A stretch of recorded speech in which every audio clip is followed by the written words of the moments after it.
Okay, welcome to Nothing But Anarchy. I'm Chad Sanders. I'm your host. Is the camera looking at me right? It looks like it's low on me. No? Okay, cool.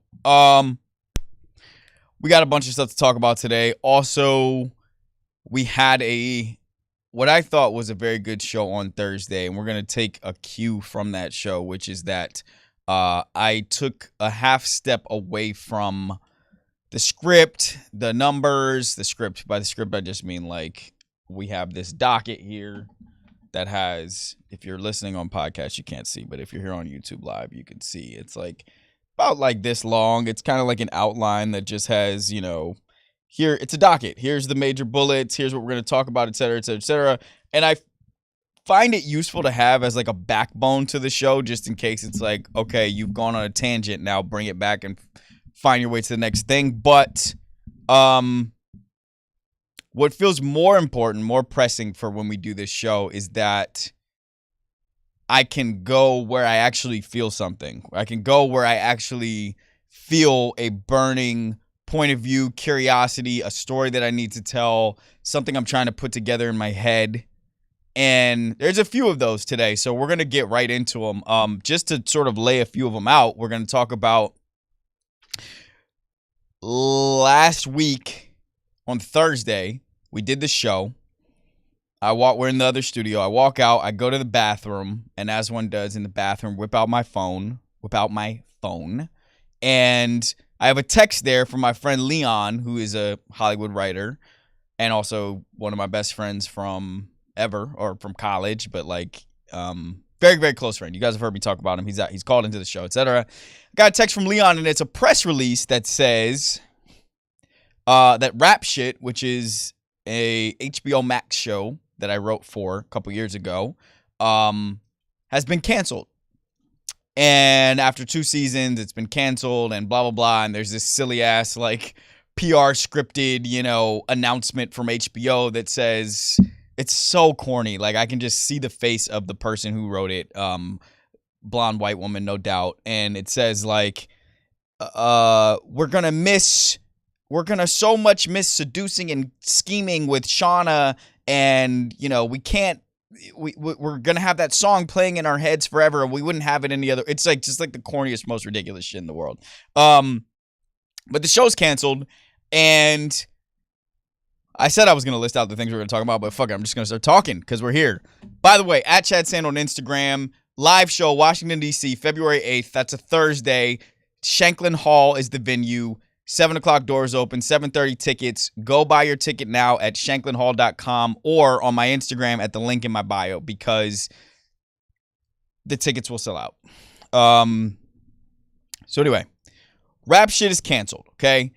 Let me talk to and around. Oh shit, I moved the cinder block out that's supposed to keep the door open so that Morgan can get in here. Morgan is coming back from out of town, which is why I'm starting this off with a little bit of a stumble, because I'm used to looking at Morgan's face sitting right there on the couch right there. Josh just ran out of the studio. It's literally me alone in this studio with this camera. I could do anything in here right now, and nobody could tell me don't say that or stop or you're going too far or you forgot to say this, because nobody's in here with me. But here's what I'm gonna do.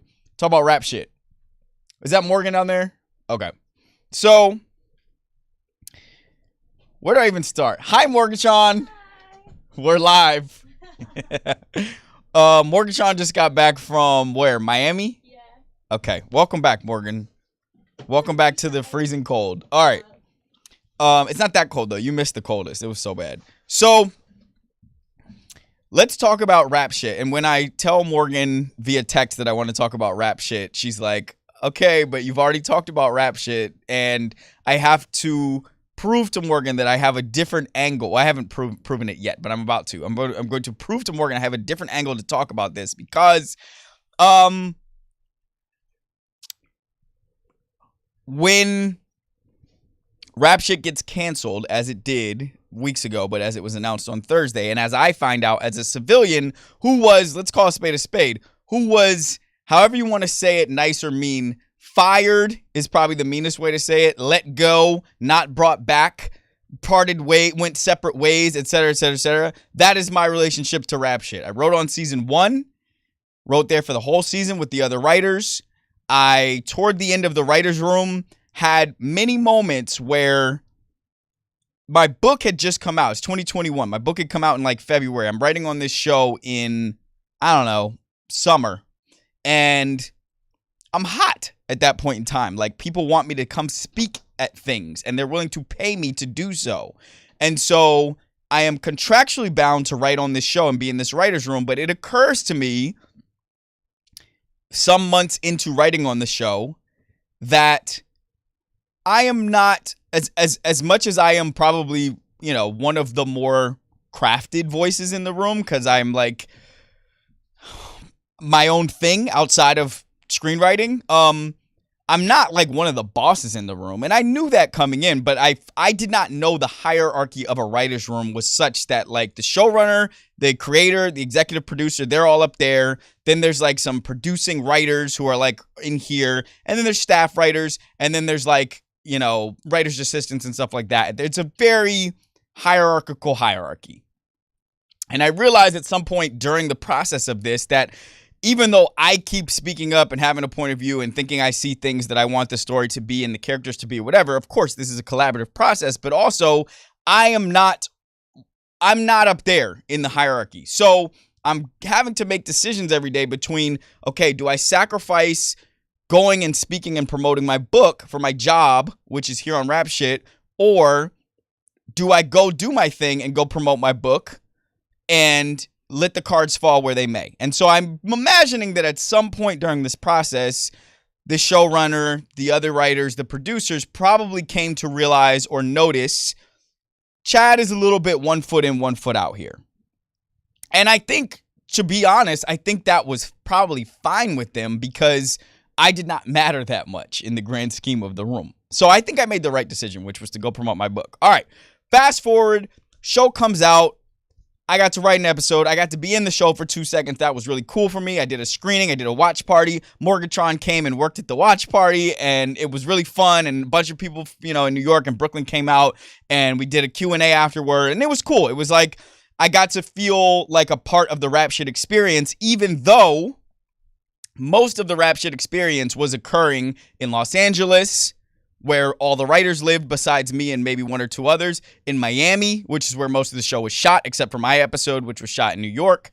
And it was nice to be able to feel, as much as I didn't feel like a part of the inner circle of that group, it was nice to be able to feel like a part of that for that week when my episode was coming out and we did the screening and all that. Fast forward, actually, that night, somebody said to me, hey, somebody who I worked with at the time said to me, hey, I know that they are getting ready to ramp the writer's room back up for season 2. Have you talked to anybody? And I say, no, I haven't. I hadn't heard anything. I was just assuming that they were waiting to see if it got renewed, et cetera, blah, blah, blah. So I wait for a little bit. A few weeks go by. Maybe then a month goes by. Haven't heard anything. And finally, I get on the phone with one of my agents and she says, hey, we're looking at staffing you for another show. Are you interested in this? Are you not? Whatever. And the truth is, and I think I've been pretty honest about this for the last couple years, like staffing on a TV show is not that interesting to me. Like it is not a glamorous or fun or exciting job. It's just not. I'm sorry if that kills somebody's dream. Maybe it will be for you, but for me, it's like working at an assembly lot for cars, but for your creativity. And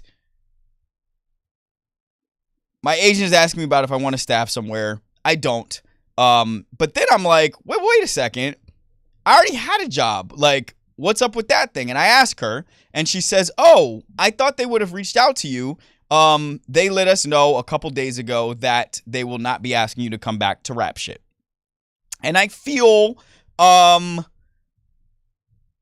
two things at once, which is actually something that I'm carrying right now about something completely different. I feel two things at once. I feel this giant sigh and washover of relief. Like, oh, wow.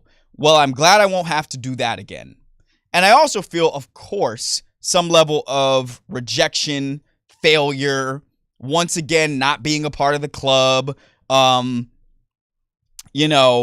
Oh, maybe I wasn't this enough to be a part of that room again. Maybe I wasn't, black enough, funny enough, not funny enough. Maybe they weren't loving this, like, maybe I was too fucking straight. You know what I mean? Like, not, cry me a river, right? But, like, maybe I was any one of these things. Why are you smirking, Morgan? You like this? I told you I was going to have a new angle here. And the reason why I have a new angle is because this angle is the truth.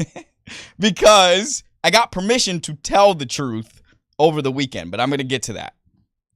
Maybe I'm too this, maybe I'm too that, maybe whatever. Maybe I didn't kiki enough. Maybe I didn't know the slang from Twitter hard enough. Maybe I'm not on the internet enough. Like, maybe I just think some shit is not funny that y'all think is funny. And I ultimately do think that those are the things that were the things, right? It was, you just not, and when I say not black enough, Jesus Christ, I don't mean actually black. I mean Twitter black. Maybe I wasn't black enough.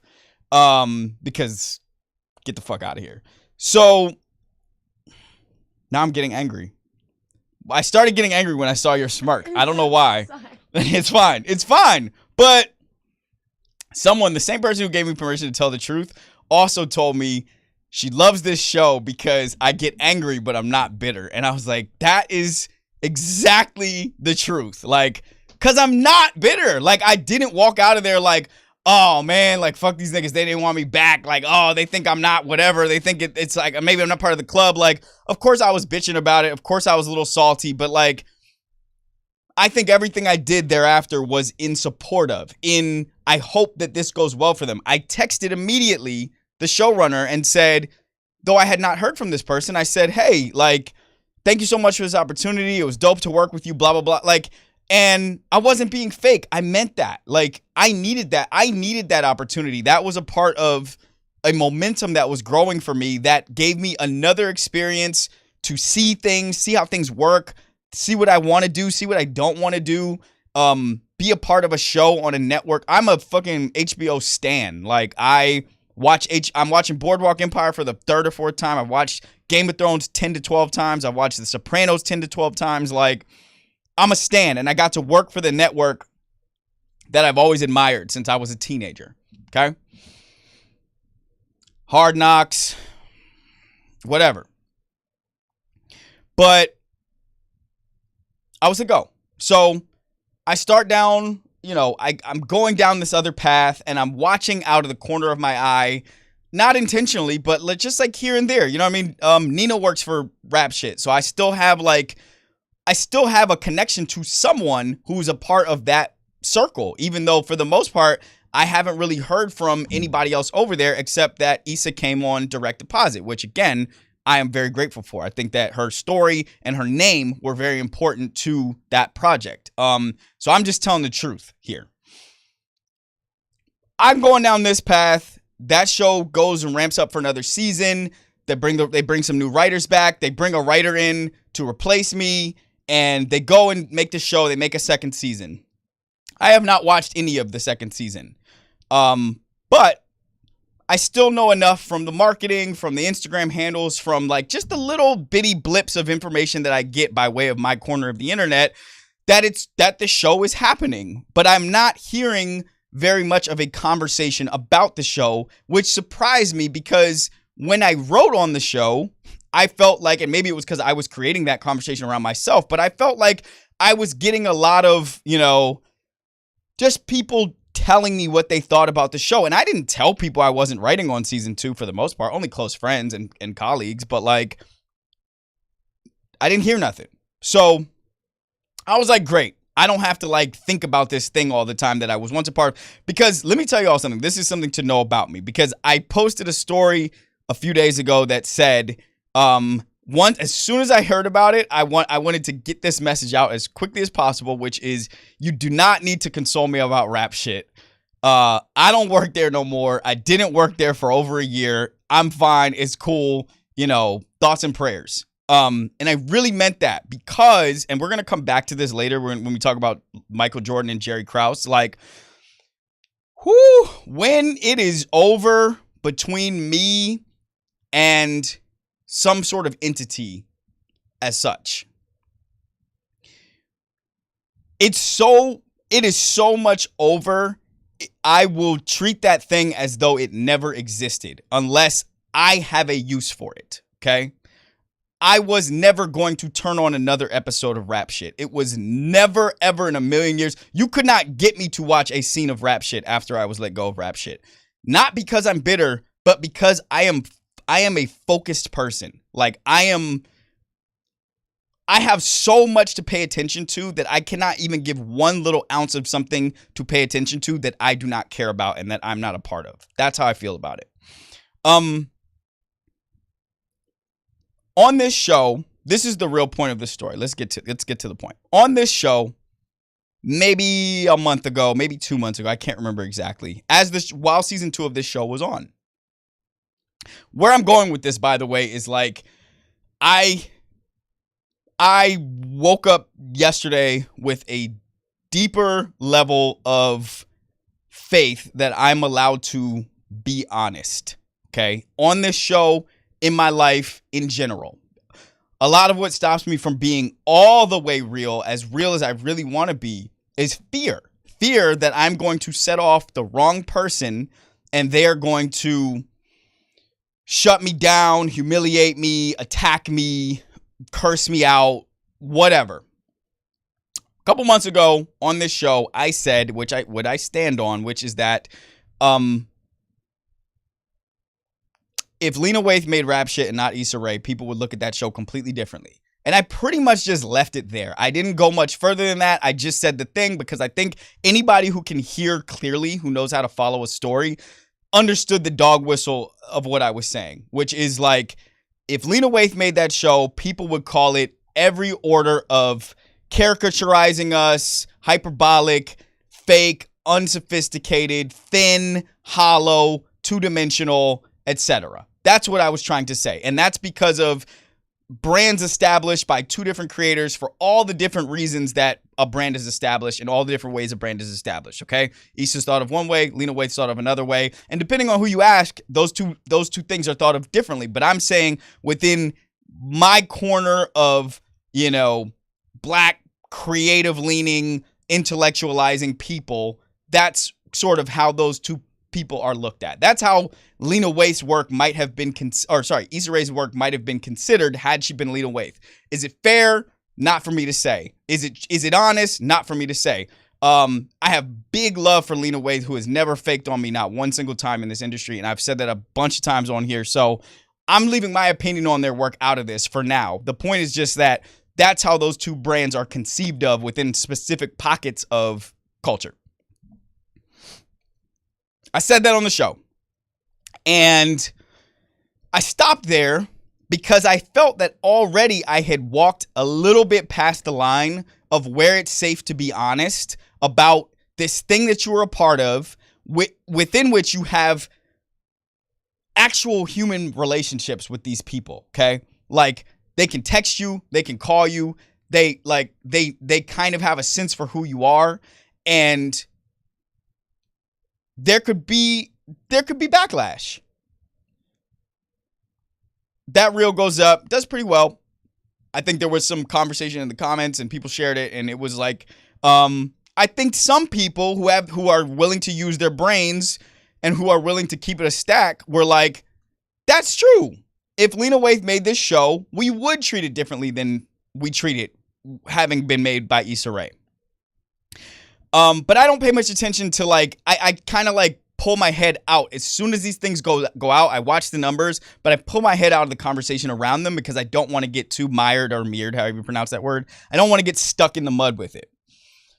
So maybe 2 weeks ago, Aida Osman, who is the star of Rap Shit, sends me a direct message. And she says, in so many words, I've been seeing your clips from your podcast. Can we have a conversation about Rap Shit for real? LOL. And I respond immediately. She sends me a number. I call. I text. I'm like, I'm here for it. You know, I'm as much as I am somebody who can be afraid of having to carry other people's feelings and emotions, I will show up for it quickly if I know that that's what's in front of me. So I'm here for it. I said the thing. I put it on the internet. This is a person I actually know. And if she wants to talk about it, let's talk about it. And didn't hear back from her for a couple days. Didn't hear back from her for about a week and a half, maybe 2 weeks.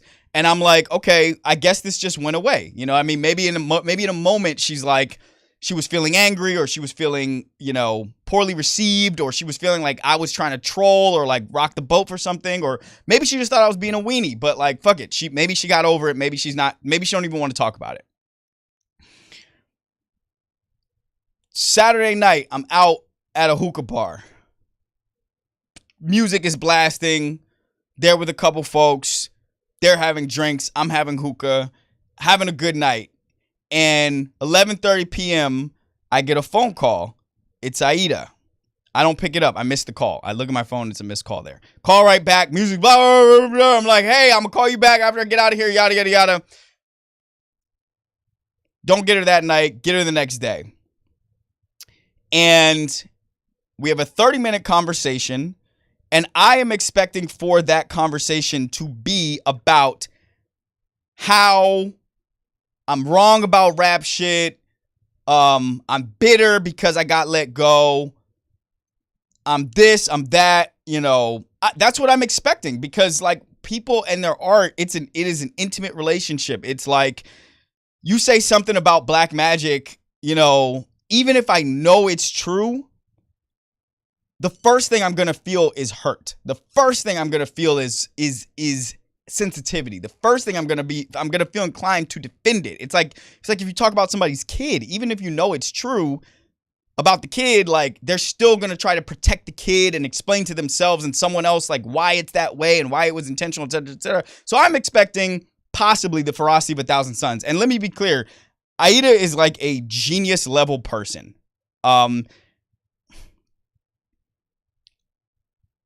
I'll stop right there for now. She's a genius level person. She's super smart. She's written on several TV shows. She's written for Big Mouth. She's the star of Rap Shit. She wrote on Rap Shit. She's 27 years old. She was 24 years old when we started this thing. Like, she is a prodigy as far as I see her. I think she is going to be one of these people working at an extremely high level in Hollywood for the next 50 years, if that's what she so chooses. And I think she's about to burn my fucking eyebrows off for what I have said. And what she says is not that, okay? And I will not say what she says over those next 30 minutes because that is, I I asked her if I could recount. I asked her if she'd come on the show. I asked her if she, and what I have committed to is to saying that, like, she's good. She's working on her own stuff now. Show's canceled, whatever. But her point of view on my point of view was, I listened to your this is her saying this. I like your show. I like how you talk, because you can get mad but not bitter. I think you are one of the last. She says this, and I don't actually even feel this way about myself, but she says, I think you're one of the last radical voices we have left. That's how she puts it. I don't think of myself as a radical voice. I'm actually very scared of the word radical. Scary for black people. And she does not try to undo any of the things that I have said about the show. And she feels quite surprised that I would even be worried that she would have wanted to undo the things that I thought about the show. In fact, she says, in so many words, use your voice. Keep using your voice. Keep doing your thing. The truth is the truth one way or the other. Your honesty is your honesty one way or the other. Like, do what you do. And just to put a pin on that particular conversation, like, what I walked out from that conversation was, what I walked out with was fuel. I walked out feeling, you just faced somebody, and by face, I just mean like you spoke to them, like you didn't avoid them. You talked to someone who could have felt undermined, hurt, pricked, poked at by something that you said that was honest, and they didn't try to smack you around for that thing. In fact, they said, like, double down, keep doing your shit, like go harder. We need this. Like, we need this. And so where I'll land it is, this is what I actually think about Rap Shit and Aida. I think the show's writing and tone and texture, I think it's going to be very easy for some people to look at that show and say, ooh, the star of that show failed the show. And I think it's the other way around. I think Aida was built to do a smart, funny, creative, nuanced, subversive show like Atlanta.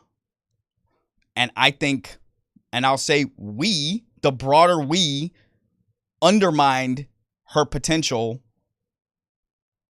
with a very thin concept, with very, very thin writing, with very, very thin characters, very thin interactions. Like, I don't think the show said anything interesting or new or unique or special about our experiences, and that's a failure I share. So, rest in peace, Rap Shit. Okay, let's play some music, and then we'll move on to, what are we gonna talk about next? We're gonna talk about Saturday Night Live and stuff white people like. Okay.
All right, welcome back to Nothing But Anarchy. We have done a lot of coverage and conversations about blacks lately. So let's talk about white people now. That's true. You kill me with blacks. Blacks. Now we're going to talk about whites. So Yesterday, I was listening to a podcast called The Town. Told y'all I listened to a million gazillion podcasts. This podcast is called The Town. It is hosted by a guy named Matt. Is it Bellonini? Bellonini? Bologna. It's either Bologna or Bellini. Sorry, Matt. But he is, I think, an excellent sort of industry critic and journalist around Hollywood entertainment. He tells you what's going on at a really high level, but also like in the details. He is informed. His show is on The Ringer. He has guests on who often have really, really deep analysis on what's happening with the industry trends in Hollywood. And yesterday, I was listening to him have a conversation about the future of Saturday Night Live. And specifically, the 50-year anniversary of Saturday Night Live is coming up next year. And the creator and executive producer and larger-than-life figure who resides over Saturday Night Live, Lorne Michaels, he is in his 80s, and he is planning on his he's making his succession plan for Saturday Night Live. This is all as reported by Matthew Belloni or Belloni. Whichever one it is, we'll get it right in the reel. I do think the reel will come from this. He's 79. He's 79. I'm sorry. He's turning 80 is what Matthew Belloni says. So that means he started SNL in his probably when he was 30, which is crazy. And it has lasted now for 50 years. He needs a succession plan. Saturday Night Live. How do we feel? First, let me give you a personal anecdote. I might have shared it before, but if you're new to this show, I'll just say it again. About 5-6 years ago, I was maybe a year or two into this journey, and I was living in Bed-Stuy, and I was just kind of getting my bearings around this industry and getting to know people and meet people. And a big thing for me at that point in time was I just wanted to meet famous people.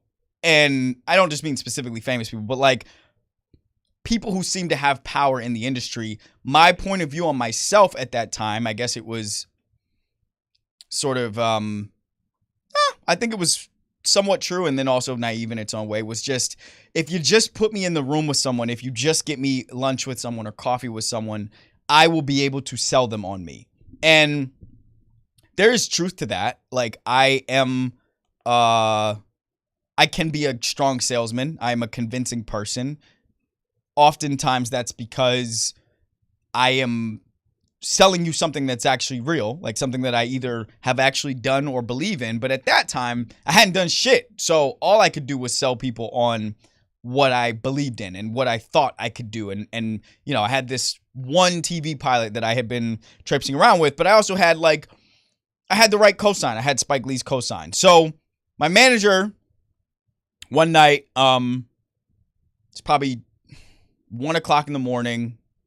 I'm in the Lower East Side. Maybe it's like 1:30. And I'm out on a date. And he says, hey, I'm at the SNL after party. Idris Elba just hosted.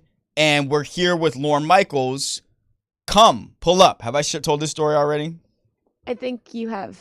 And this was a sign to me. This as I think back on it, this was a signal to me as Chad saying, Chad, if you want to know who you are, look at some moments like this. This is who you are, Chad.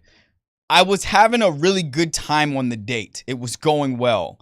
And it wasn't like a super datey ass date. It wasn't like fancy. It wasn't, posh. It wasn't like one of those like interview dates where two people sit across from each other at dinner and it's like, so what do you want from life? It wasn't like that. It was just a vibe. It was just good. It was fun. We were at a bar.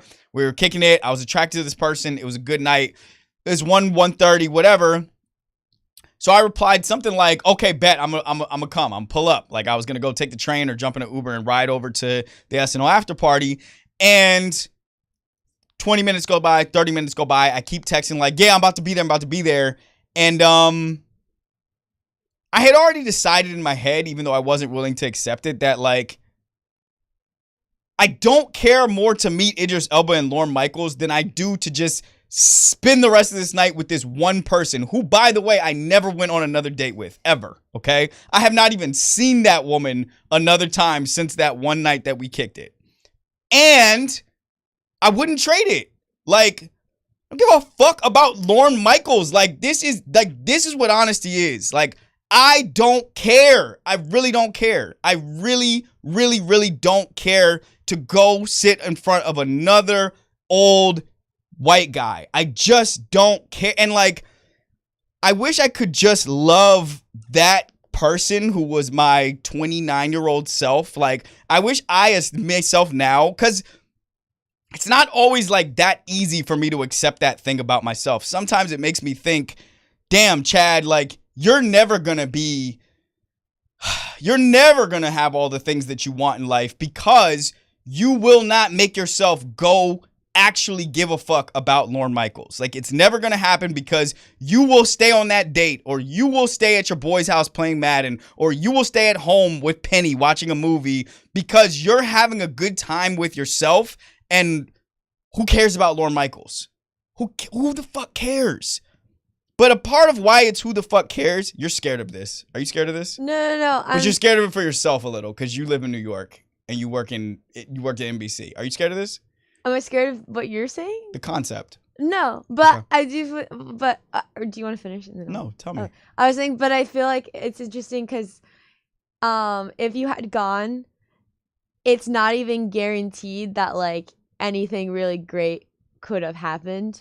Yes. Like, which I feel like some people think, but Yeah. like, there's like maybe like a 30% chance like something amazing would have happened. You would have connected with someone, and your whole life would be different. But like, there's a greater chance that you would have gone and just like nothing would have happened. Yeah, that's a really good point. Like, there's a magical thinking that we do that is like, we are one Lorne Michaels after party away from being Michael Che or being Tina Fey or whatever.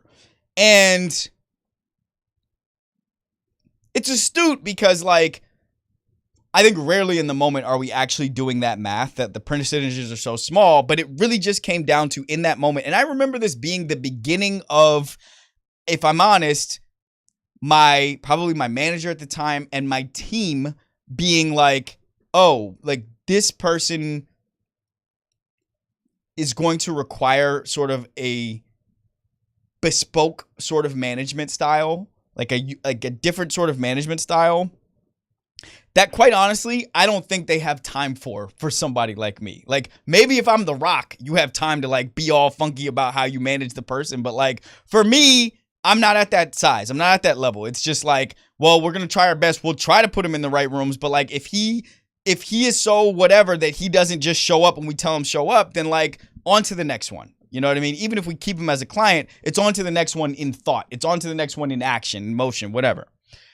Now, all that was just to give an anecdote about how I actually feel about, and like, the person represents the brand, okay? So Lorne Michaels, part of why I know it is supposed to be the New York writer's dream to write for or be on SNL. I know that that's supposed to be the case. I'm 35 though, okay? By the time I was like really watching adult television, SNL was already deeply into losing its sparkle as something that is important. I know listen, if you're in New York, if you're in Los Angeles, I know you guys still think Saturday Night Live is important. I know some people who listen to this show who are sitting there being like, oh, Chad doesn't know. SNL is so important. I have the ratings in front of me. Morgan gave them to me. The podcast host says on the podcast, well, you know, SNL's ratings have fallen, but like, it still does really great on socials. It does great on socials because people like seeing famous people. It does great on socials because people want to look at Jacob Elordi. They want to look at Sydney Sweeney. It's not because it's SNL. It's because like, they're doing the same thing that other brands do. They're hiring influencers to make their shit blow up on TikTok. Like, that's not SNL specific. That has nothing to do with the writing, with the writing or the fucking brand of SNL. Like, that's famous people. We love looking at famous people. Jacob Elordi thinks he needs to go to SNL to promote his movie. SNL needs Jacob Elordi to promote SNL. Okay. But here's the real point. I'm going to tell y'all the names of, there used to be a blog called Stuff White People Like. Y'all familiar with that? We've talked about that. Have you heard of that? No.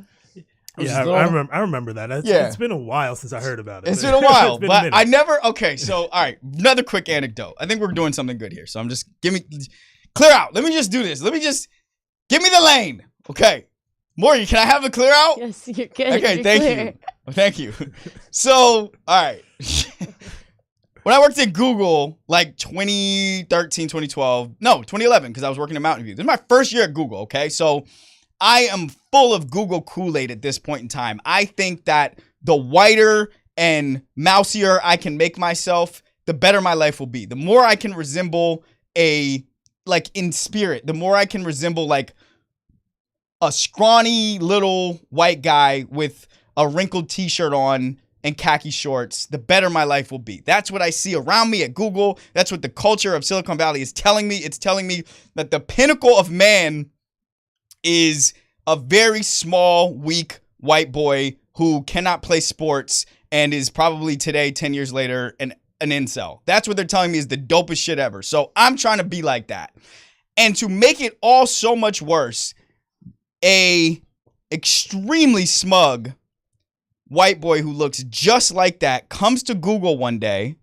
We all sit, like it's a huge conference room. Probably 300 people come to watch him speak. He walks up to the podium. He's just like, and he's like so proud of his blog that has blown up. This is what we're there to do. We're better listen to a motherfucker talk about his goddamn blog. And the blog is called Stuff White People Like. He is the writer of this blog, and the joke is supposed to be that it is poking fun of or ironically speaking to things that white people like, stuff like Patagonia vests, stuff like New Balance shoes, stuff like different types of foods that are bland. And of course, naturally, throughout this blog, as is always the case when white people think they're making jokes that are self-aware, which is 90% of the SNL experience, of course, black people got to get smacked around throughout the entire experience. Cultural appropriation is one of the things named that is something that stuff that white people like because of course, right? That's supposed to be the irony, is it's like, look how funny and look how annoying we are, white people. But we're saying it about ourselves, so it's funny, right? It's not how funny works, but I'll get to that. SNL was probably on that blog, even though I can't confirm or deny that it was. And if that blog still existed, it might be defunct now. I expect that the movie American Fiction would also be on that blog. Start with SNL. SNL is white funny, and I was thinking about white funny yesterday. And this is not, I will sit in a room with people and watch SNL and laugh. I will sit in a room and watch a Jimmy Kimmel, monologue and laugh sometimes, or Seth Meyers, but these are white people funny things. White people funny starts at your chest and goes up. Like that sort of humor, and I'm labeling it white people humor, but not all white people are like this. Like Ricky Gervais's funny shit is all up and down in here. It's everywhere. It's like goes through your whole body. It accesses all parts of truth and lies and et cetera, et cetera, et cetera. But like the funny is that things are true. And if you are not able to access certain things that are true because they implicate you, that leaves off a whole lot of area for funny. There are a lot of white comics who cannot be deeply funny because you can't get all the way true, because every time you get all the way true, you end up talking about really horrific things that white people have done. You don't have access to all of it. You can't you can't really make too many slave jokes as a white person, and that leaves off a lot of room for funny because that's where the truth is at. SNL is like McDonald's funny. It's just like, keep it up here, not too spooky. They try a lot of political sketches.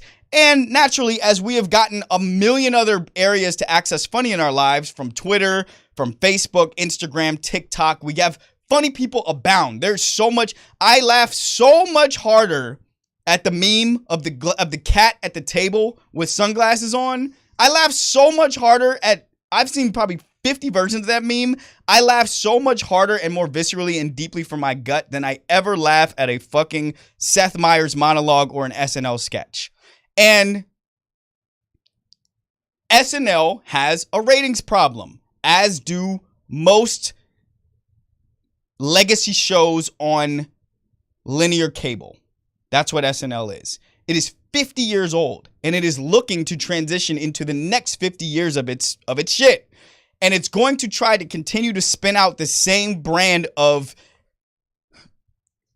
chest up, white people funny, not accessing the whole deep layers of funniness funny to give us the next 50 years. And I know that because the names that are coming up for the job are Seth Meyers, Tina Fey, and this is how I know they don't give a damn about being funny. The third name that I've heard is Colin Jost. He is not fucking fun. Like, guys, can we just be real? He is not funny. He's not funny. Is he funny? No. Tell me if he's funny, if I'm tripping. No. No. But what? Tell me. I've never watched his stand-up, but I don't think so. No, I don't even mean his stand-up. I just mean, Weekend Update. I just mean... It's not there anymore. Like hiring everybody from the Harvard Lampoon or whatever you guys do at SNL, like that's not going to carry you into TikTok land. Okay. Do you know what you're up against? You're up against a world of actually funny people who are not afraid to make jokes about the real shit that's going on out here. You can't keep it cute and also compete with that for funny. It's not going to work. And I don't... Yes, Morgan? I was going to say, do you have to be funny to do that job, though? Or do you just have to know funny? To do what job? To be the next Lorne Michaels. No. I think you have to know funny. But, specifically, I think to be the next Lorne Michaels, you only need to know how to hire more... They're witty. Like, they're witty people. They will not have you crying and pissing yourself in your seat, like, as they once did. Like, there was a time where some of the funniest white people on earth were on that show. And a few of the funniest black people on earth were on that show. And today, that is no longer so. Like, today, I think that they would almost say out loud, we have a crisis because our cast does not work outside of this. Our cast is not going off and getting movie franchises and TV shows that last because they're just not funny enough. But I think it's because they're living in a box of funny that no longer has those bounds. Like funny is in my, when I go back to check my phone after this thing, I'll have gotten 4 memes texted to me that are funnier than anything I've seen on SNL in the last 4. They're so not funny that they keep bringing Pete Davidson back. He's not funny. Like, I'm sorry. I am angry now. I'm not even angry. I just feel conviction about this. Like, I promise you, if you lined up the 5 funniest people on SNL right now, and you gave me, like, just quite literally the 5 funniest people whose phone numbers I have to go up against them, because I would have access to more races, more genders, more life experiences, more areas of surface area.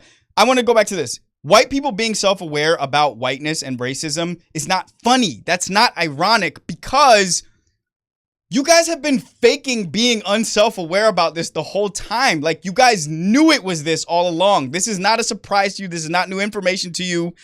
The irony would have been funny if you guys were truly ignorant about your racism. Like, that's not funny. That's not enough to make it be funny. And that's why I want to talk about American fiction next. Let's actually play the music, and then I'm going to come back and talk about American fiction.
Okay, I'm bringing it down to a better octave.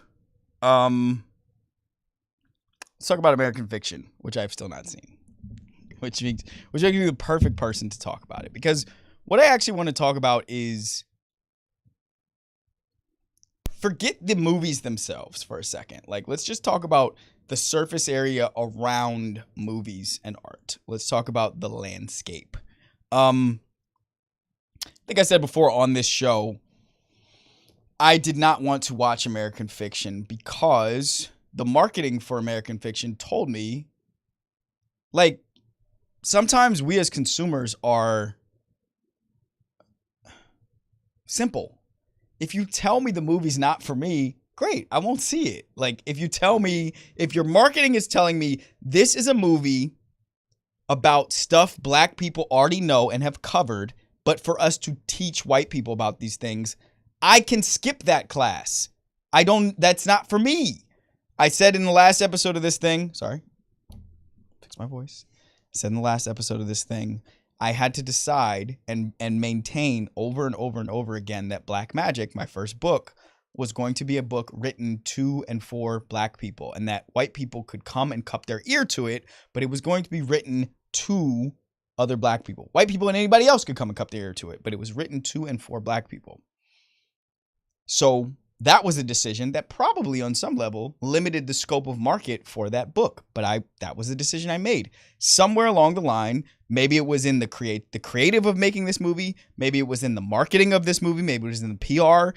Maybe it was a conversation with the studio. But somewhere along the lines, someone decided we are going to try to make this movie win an Oscar. We are going to try to make this movie mass audience acceptable, which means interesting to white people. And so the marketing is going to tell that story. And so the marketing told me, if you guys go watch the trailer for this movie, you will not see a joke there that you haven't already heard over and over and over again made in your own circles, because it is so obvious.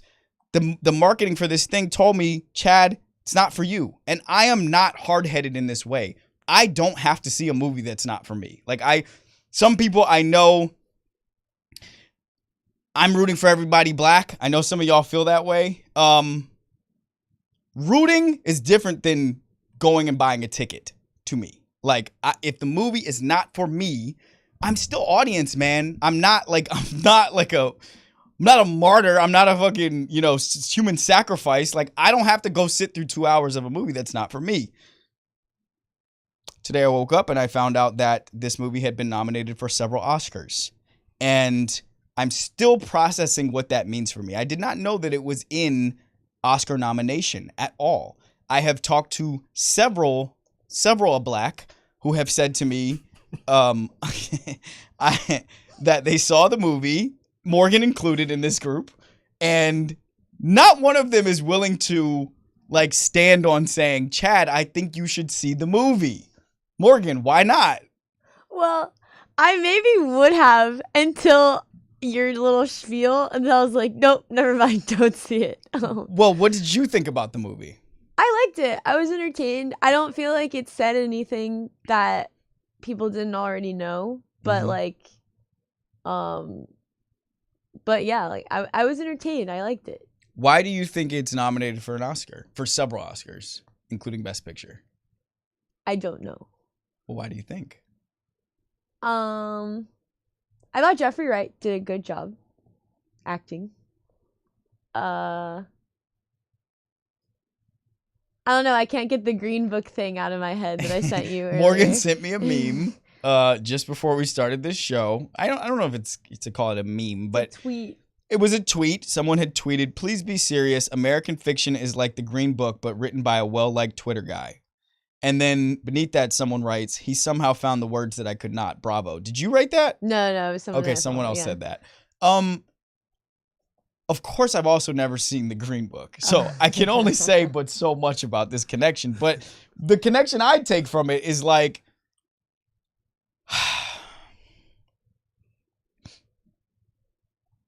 why, if I spend this much time knowing and living in and feeling and having conversations about this thing that is so obvious, that is so clear to anybody paying attention, which is that Black people who want a certain level of broader market success with white people, that there are certain slots that those people need to step into to fit there. There are certain ways those people need to fit comfortably for white people under their arm to get into those places.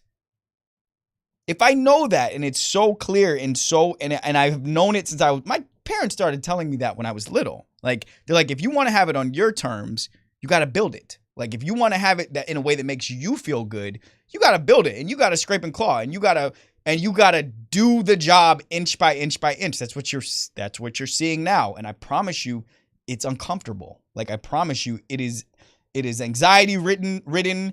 It is a uphill climb.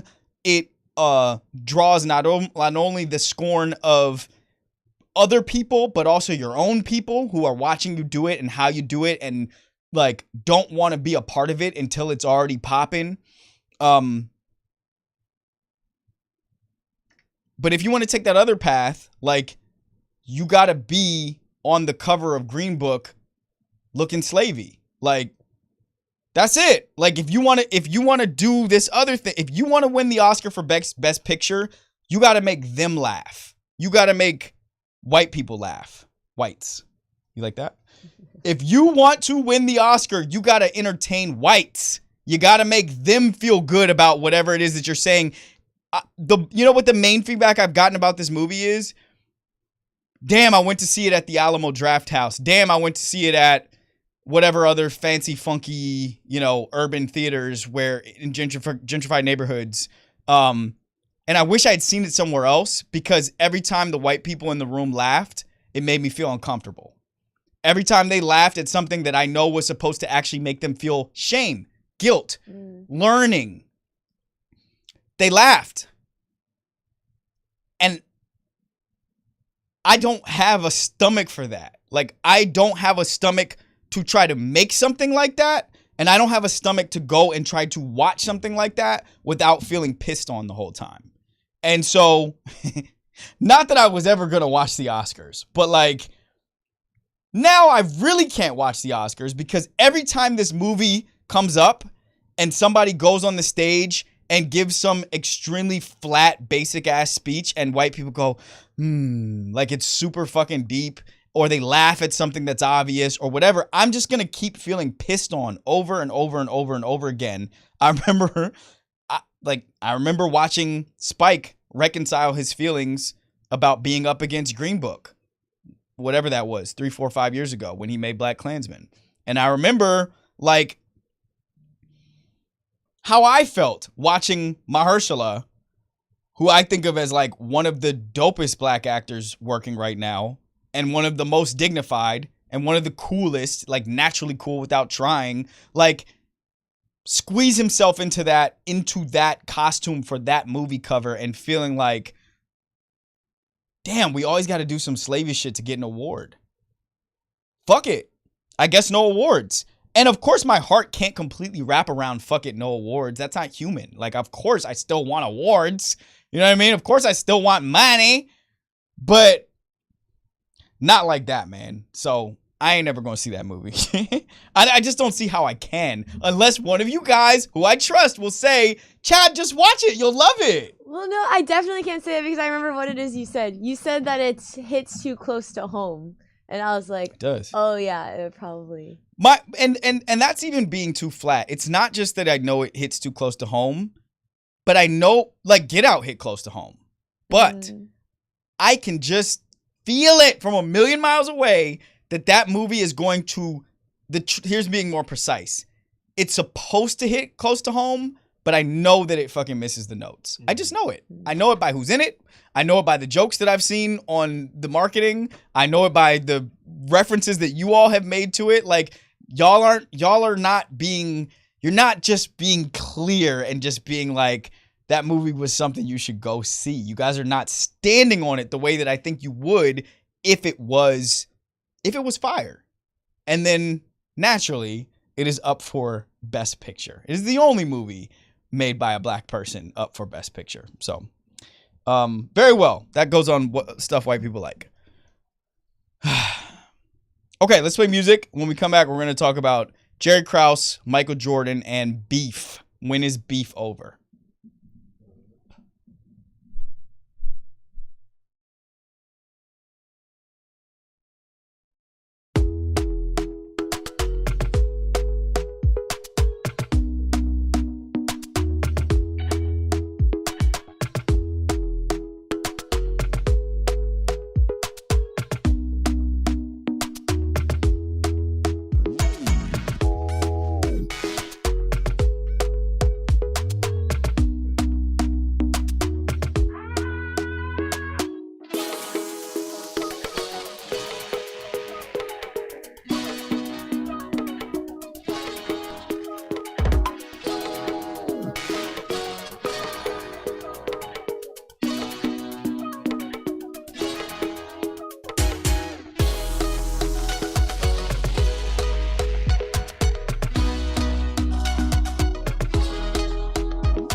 Okay, so while we were away, Morgan broke her own rule and she backtracked into the previous segment with commentary. It's 1:00, by the way. So let's talk about it. Okay, Morgan, what did you say? And then Josh also said something insightful. So what did you say, Morgan? I said in relation to like stuff white people like, there's the two types of movies that I feel like there's either like the white savior movie that has someone like Green Book, or there's a movie like this where I feel like you're more so let in on a conversation between black people that maybe you aren't usually privy to, which I feel like happens in American fiction, but is not anything that I feel like black people haven't already heard before. Yeah.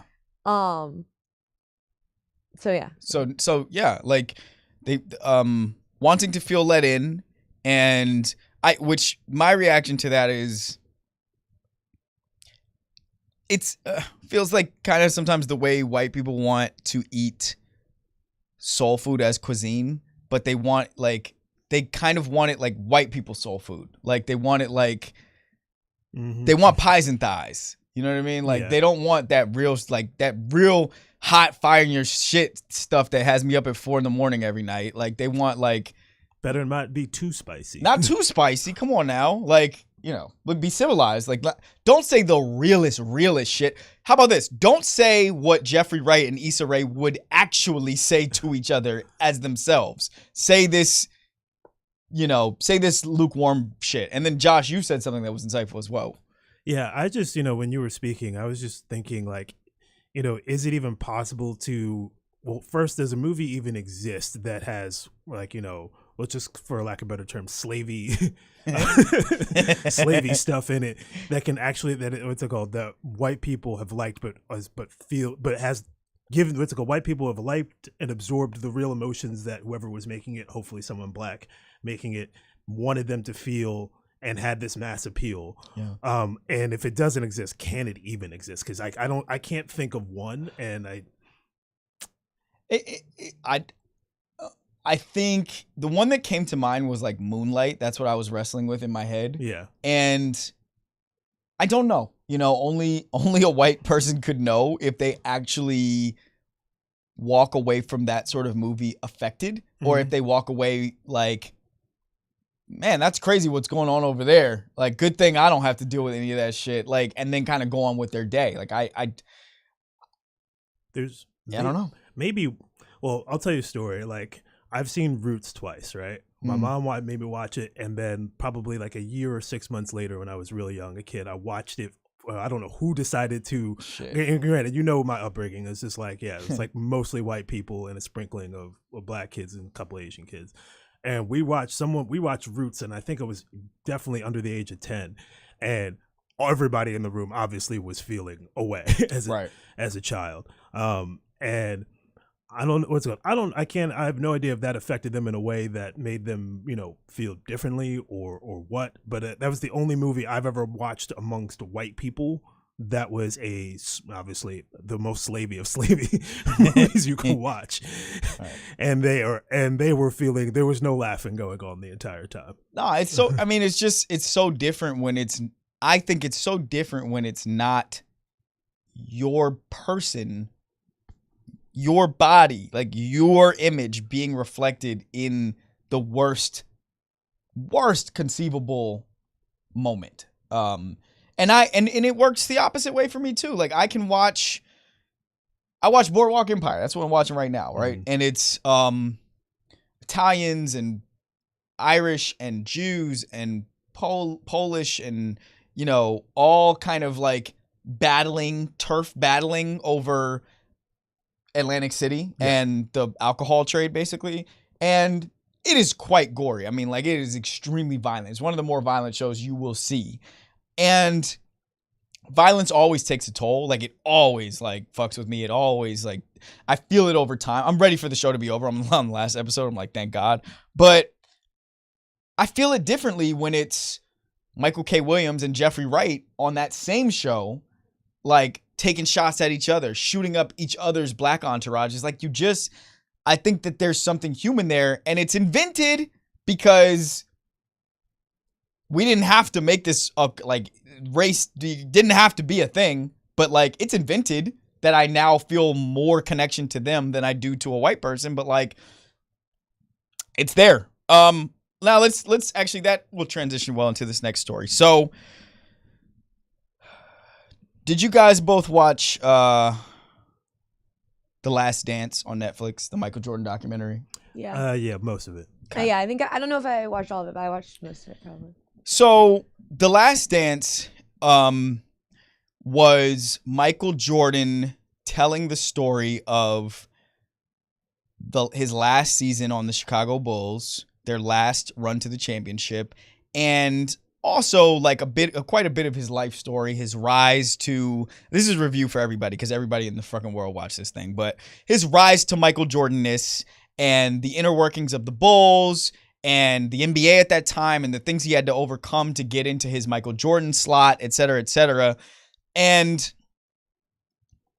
I thought it was an excellent documentary while also knowing, I mean, I thought it was so good, I would watch it again, while also knowing, of course, that Michael Jordan's pen, so to speak, was all over it. Like, it was his telling of the Michael Jordan story. And so, as the hero of said story and as the penman, he was able to make people from that story look how he wanted them to. He and the documentarians. He and whoever were the auteurs behind it with him.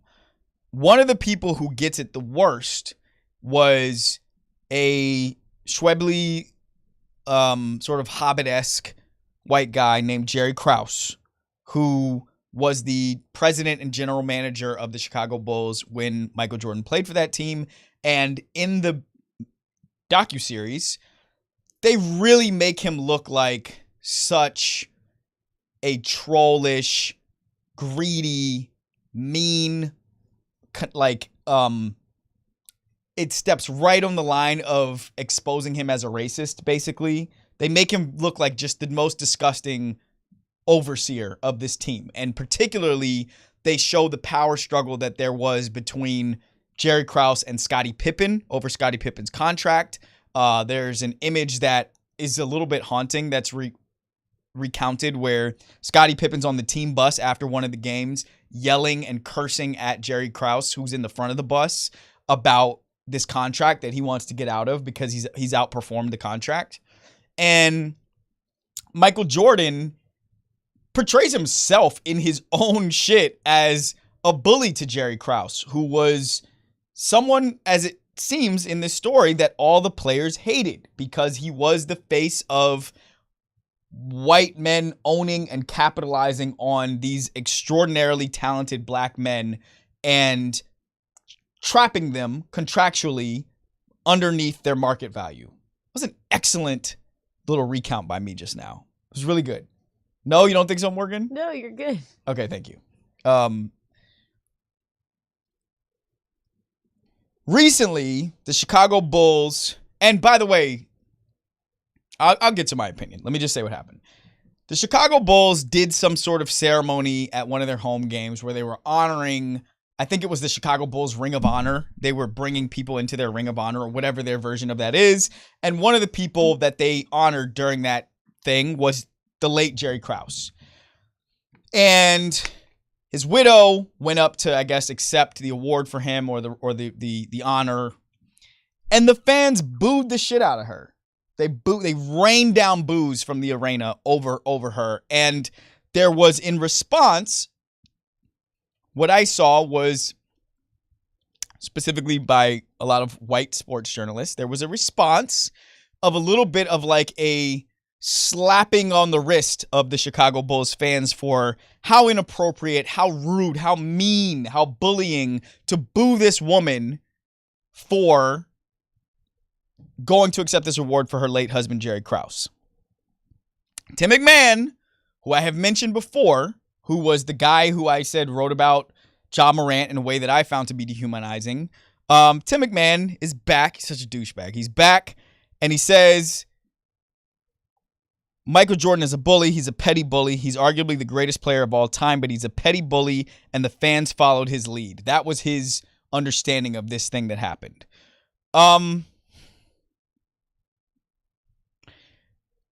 I think it conveniently misses an important point. And that point, I got to pull this thing up to read the full segment of it. You have it. I'm going to read it. I got it. I think that point is well made in this anecdote from David Halberstam's book, Playing for Keeps. Okay. It says, somewhere in this time, Krause made the first of what were to be two fateful mistakes in dealing with Jordan. Mistakes that created a fault line. At first rather marginal, but later far more important. In a conversation with Jordan, he rebuffed one of Jordan's pleas to play and said that he and Jerry Reinsdorf would make the decision because Jordan was their property. It was a colossally stupid thing to say about any player, particularly a black one, and it was a statement that Michael Jordan never forgot and never forgave. It was the beginning of a split between star player and the head of the organization that became, over the years, increasingly bitter and that never healed. Tim McMahon, because he is a white boy from Texas, I believe, I think is missing what is most important here, which is that this was a beef between Michael Jordan and Jerry Krause that was much deeper than whatever we think of when we think about the relationship between labor and management. A labor management beef between a black person and a white person goes always so much deeper than just, I'm mad because I work for you and you're not giving me what I want. It is always, I believe, to be like the way that we even get to this place where I, Michael Jordan, one of one talent of all time, and you, Jerry Krause, even get to sit across from me in a meeting or get to talk to me at all or get to know me, is that in and of itself is rooted in slavery. Like that in and of itself is rooted in anti-blackness and white supremacy. Jerry Krause shouldn't even be in the building with somebody as talented as Michael Jordan, Dennis Rodman, Scottie Pippen. What do the two have to do with each other? How can he even be someone that Michael Jordan has to confront to talk about a contract if not for the advantages given to Jerry Krause year over year, century over century that start with slavery. It's like, I know so badly what Zach Lowe, Bill Simmons, the next white guy that write and talk about sports. I know so badly that because you guys just want your sports, you just want all that other shit to disappear, and you just want it to be, guys, it's just about basketball. It is a coincidence that 85% of the people who run the teams, own the teams, speak on the teams, write about the teams, podcast on the teams, it is just a coincidence that all those people are white, and the demographics of the teams are the opposite of that. They are the flip side of that. They're the inverse of that. I know you guys want it to just wash away into the ocean, but like, it's not over for Michael Jordan. This person told Michael Jordan this dude didn't even own the team. He was the fucking general manager, and had this guy looking up at Michael Jordan's fucking navel had the gall to tell him he was his property. And now 30 years later, he goes to be honored, which is bullshit, or his wife goes out there to go honor him, and they're booing the piss out of him because they love Michael Jordan and they fucking hate him. And Tim McMahon is riding for Jerry Krause? You guys want it to be over, but it's not over until it's fucking over. Like, you don't decide when, just in general, like, the beef isn't over until both people say beef is over. Like, that's beef, okay? That's beef. I remember I ran into a dude I went to college with. A dude, I was good with 95% of the guys I went to school with. But there were a couple guys who just, like, they just rub you the wrong way. You can see that there's a phony in there. And I told you, I'm like Penny. If somebody in the room is being weird, I can't stop noticing them. And at a certain point, I can't stop going over to sniff their ass. And there's one guy, and he was a fucking weirdo the whole time. And he was always kind of like, he was always trying to like step on me and make me feel weird or whatever. And then a couple years later, I come back from homecoming. I run into this dude in the club, and he wants to give me a big dap and a hug.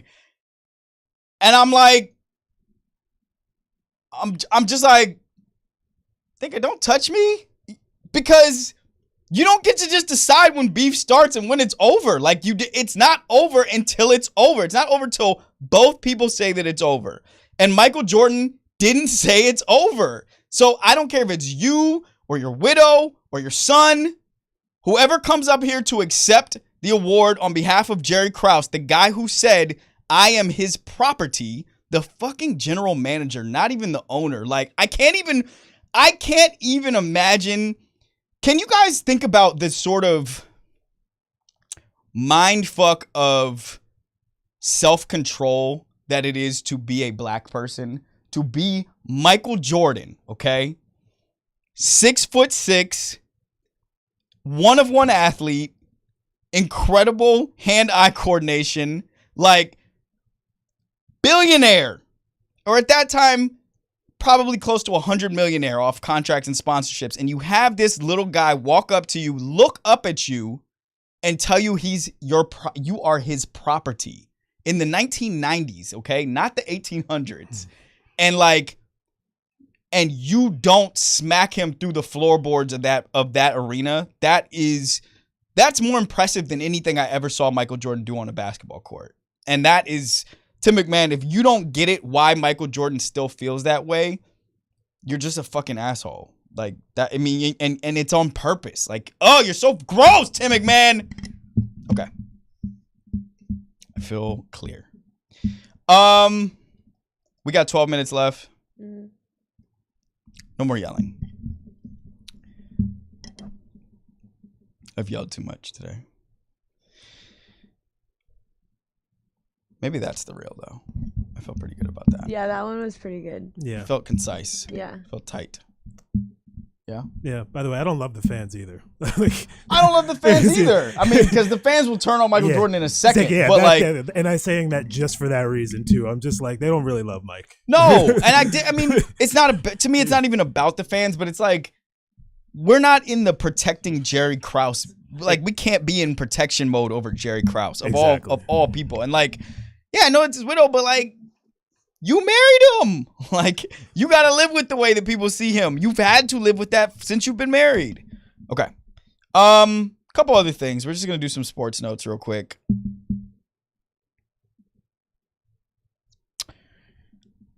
Kevin Durant wants to know why he shouldn't be in the GOAT discussion.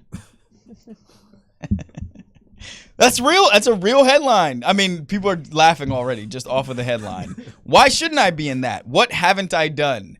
Okay. It would be too easy to just like do a dunk on Kevin Durant segment right here. That's not even interesting. What I'm gonna do is something more along the lines of, okay. Oh God. Well, I got to do it. This is how I feel. Oh God. Whenever you say "oh God," that scares me. Listen, I told you guys that like what Michael Jordan was the best at was basketball. Like he was also amazing at storytelling by way of marketing, movies, the Michael Jordan aura, the brand. He was a great businessman, but what he was best at was basketball. What LeBron James is best at is telling the story of LeBron James being great at basketball. I said that before. That is the millennial gift that we have now, is not actually being great at a discipline or craft, but at being great at telling the story of how great we are at that thing. I'm way better at this than screenwriting. That's an example of what I'm talking about. But I'm really good at other forms of writing. Kevin Durant is taking a cue from LeBron James here now. He's taking a cue from LeBron, Shaq, Charles Barkley, Draymond Green. The cue is the basketball player no longer needs the journalist to preserve their legacy. The basketball player preserves their legacy on their own by way of microphones. The basketball player now that Kevin Durant has said this, some people conceivably will actually have a conversation about whether or not Kevin Durant is the GOAT, even though the idea of that is laughable. Even though in every way his star doesn't compare to the people who we actually should be having conversations about being the GOAT, and we shouldn't even really be having those conversations. But he now has entered his name into that thing. I'm like, I should come up here and be like, why shouldn't I win Best Picture? You know what I'm saying? Like, well, why am I not on the Hollywood Walk of Fame? Because what have you, like, no, that's not the point. That's not the point. But just the point is, more importantly, and I'm going to continue to take cues from other people who are good at this. I just bought a book called Traffic. It's by a guy named I can't remember his last name, but he founded BuzzFeed. And it is about the founding and the start of, it just came out last year. It's about two gigantic media, yes? Ben Smith. Why is that so funny, Morgan? Because it was so easy. Yeah. I'm sorry. Ben Smith, okay? He's the founder of BuzzFeed. And I went to Greenlight Books yesterday. I was doing like a little nostalgia trip around Fort Greene because I wanted to like go back to where I used to go buy books about screenwriting and entrepreneurialism and, the 4-hour work week and all that kind of good to great and all that stuff. Like I'm back in that sort of mode. I'm learning how to build a brand, and I'm learning how to market, and I'm learning how to talk to an audience, and I'm learning how to drive traffic to the places I want it to go. So I bought this book. I was looking all over this bookstore. I was like, there's no books for me. I don't know what I want. I don't want any of this stuff. Like, nothing's perfect here. And it's in there for probably an hour. And I was like, God, none of these books are the ones that I need to speak to me. And I was just about to walk out, and there was a big blue book called Traffic pointing at me. And the subtitle says something like, the 20-year history of the attention economy and blah, blah, blah. And I was like, that's perfect. So why did I bring that up? Oh, because Kevin Durant, who is still excellent, obviously, but like he sees the twilight of his career ahead of him, and he now needs to do the legacy. It's no longer enough to just be great. It's not. Like, it is no longer enough to just be excellent at your discipline because the storytelling faculties are breaking down. Sports Illustrated just fired a bunch of people because the company that was licensing Sports Illustrated didn't pay their bills, and so now it's returning in ownership to some holding company, and who knows what they'll do with it. GQ and who just Pitchfork. merged? And Pitchfork just merged because it's shrinking. The storytelling economy, as far as brands and publications, is shrinking because it's distributing. We're the storytellers now. So if Kevin Durant wants to be thought of as a GOAT, he has to tell us that he's a GOAT, and he has to tell us why.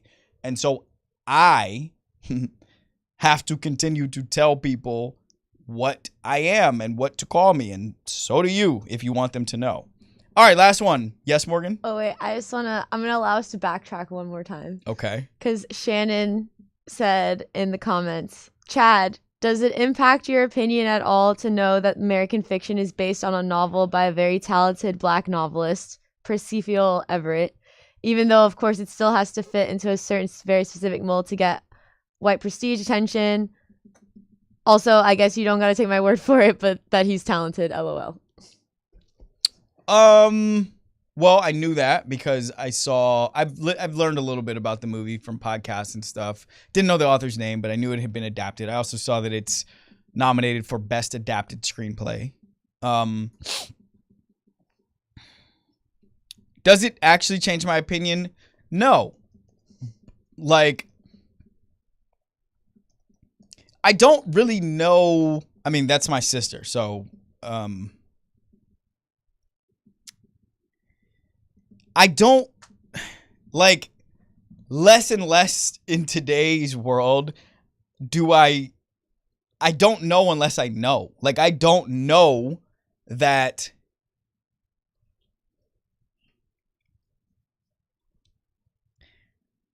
how, I guess I wish you were here so she could actually answer the question. How is knowing that supposed to change my opinion? Like, that's what I don't understand. And what I mean specifically is, like, how is knowing how the sausage got made supposed to change my opinion that the marketing of this movie and the reception of this movie and the response to the movie is all telling me that this was not a movie made for Black people where white people could come and cup their ear to it. It was the opposite. It's like, we can go sit in the theater with white folks and watch the movie and they will laugh at it around it.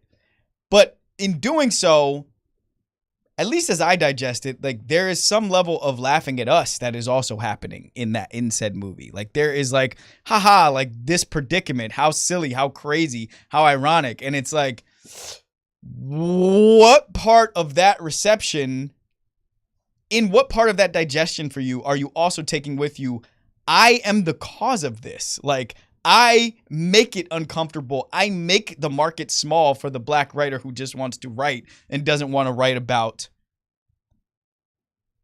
the things that make me comfortable or the things that make me feel like this is the Black story. The Black story is like, that is a packaged good at this point. The Black story. Like, that's like a genre, the Black story. And this movie seems to fit into the packaging of that genre. Like, this is the Black story. So, I don't know. I'm sorry. I don't know. I got nothing for it. Okay, last thing. Snoop Dogg declined $100 million from OnlyFans. I wonder why. I don't know why he would do that. They asked him, all they wanted was for him to show hole. Do what? Like, show his dick. Oh. Yeah, I was getting ready to say, I was like, you're missing there. They want him to show the dog, you know. More, did you say show hole? Is that a term? Yeah. What? Okay. I think I've heard that in relation to, like, acting. Like, never mind. Okay, whatever. I mean, okay, well, that makes a lot more sense why he would say no to that. Like, where's the upside for Snoop Dogg on showing his D for $100 million? The $100 million, I would imagine. If it were a good deal for him, then they would have offered more.